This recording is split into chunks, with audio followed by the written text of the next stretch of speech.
the course of the political power and policies in Russia, and therefore one of the reasons we maintain nuclear weapons is to have a hedge against the possibility of a serious deterioration in U.S.-Russian relations.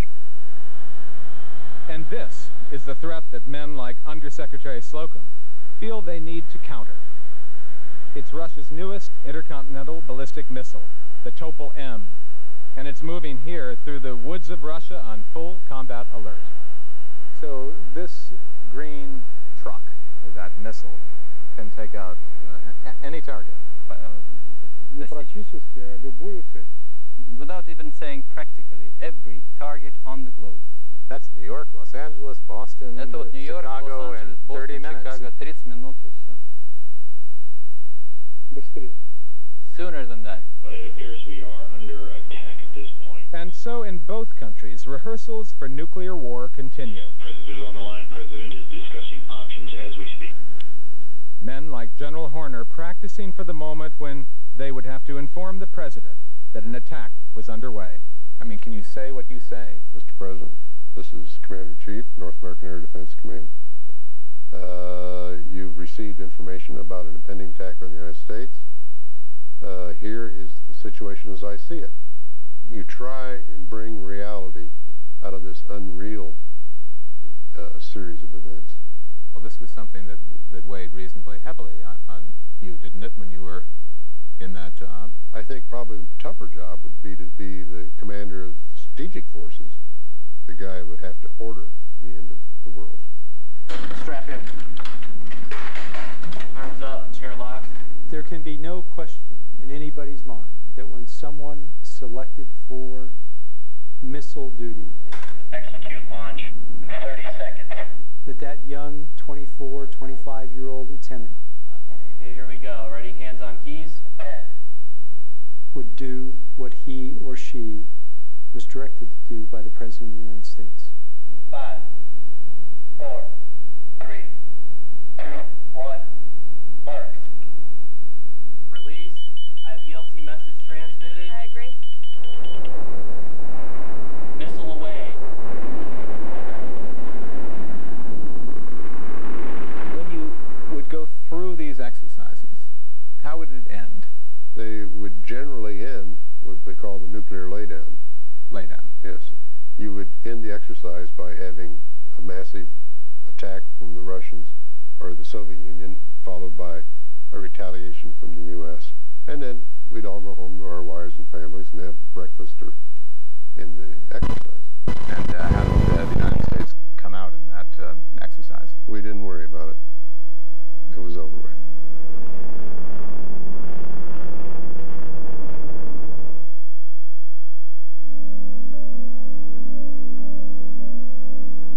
Every day, a plane just like this one is flying somewhere high over the United States, or waiting at alert. It's part of the invisible routine of America's nuclear command. But this weapon system is different from all the others. It's designed to serve as the ultimate guarantor of America's nuclear war plan. A plan that includes options that could result in the destruction of mankind. It's known as TACAMO. TACAMO, what does it mean? TACAMO stands for Take Charge and Move Out, which is an acronym that they came up with probably back in the 70s, which means that we step up to the plate and go forward. The unusual thing about this plane's mission is that it only comes online after the bombs have begun to fall. And the world below is engulfed in nuclear war. If you ever had to be called into action in such a situation, the whole thing would have failed, right? That's correct. The game's up. It's lost if you ever are there. And well, so the game of deterrence may have been lost, but our mission just starts. That's why we're here today, is to train for that ultimate failure of deterrence and then be prepared to carry on. he's talking about a mission of retaliation, a final battle that he and his fellow nuclear warriors are prepared to fight from this flying war room. We provide an alternate survivable means to launch all the ICBMs in the Air Force inventory from this aircraft if the need arises.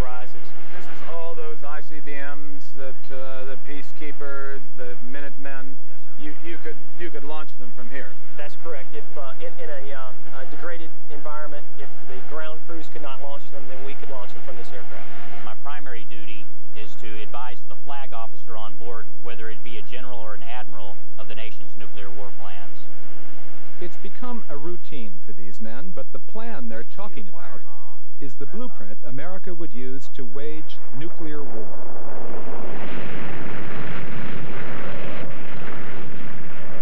Little is known about the war plan, except that it was originally designed to annihilate the Soviet Union, and that it's created here at Stratcom, headquarters of the U.S. Strategic Command.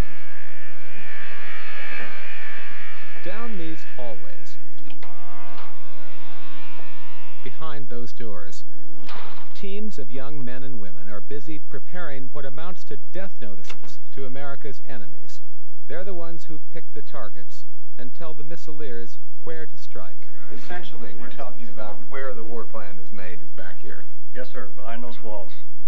What's going on back there is one of the most tightly held secrets in the U.S. government, forbidden even to congressional leaders with top-secret clearances like Nebraska's Senator Bob Kerrey, who had served for years as the ranking Democrat on the Intelligence Committee. I've never seen the targeting. They'll tell us in general terms what the targeting is, but they will not show us where the missiles themselves are going to fall. How many cities? How many? You know, where are the targets? Where do you drop these things? Why does that concern you? It concerns me because I don't think you can have a full sense of how much overkill we have until you see those detonations. I think if you saw a map lit up with red circles indicating thousands of detonations, you'd look at it and you would say, oh my God, we're going to do that? Yes, that's what we're going to do. And you'd say, isn't that a little too much? This is not the first time that Congress tried to look into the war plan. 15 years ago, it asked this former missileer, Bruce Blair, to do just that. With his top-secret clearance, Blair was commissioned to identify the strengths and weaknesses of the war plan. But when the Pentagon reviewed his findings, they seized the report. Did it ever get to the Congress? No. The Pentagon reviewed it, decided that it was classified PSYOP, ESI, which stands for Single Integrated Operational Plan, Extremely Sensitive Information, which is the code word for the U.S. nuclear war plan. They classified it and declared that no one in the Senate had a clearance to read it, including me, its author. And they took it away from me, and it sits somewhere over in the Pentagon to this day. In the 1990s, operating out of the Brookings Institute, Blair emerged as a widely respected expert on U.S.-Russian security issues, but always focusing on the nuclear war plan. And today, that war plan continues to follow the President, the Commander-in-Chief, wherever he goes. It's found inside this suitcase, the legendary nuclear football.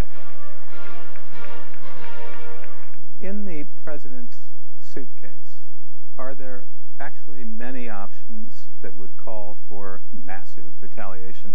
Well, the major options are called major attack options, and there are basically 4 of them. And they would any one of them would destroy Russia as a functioning state.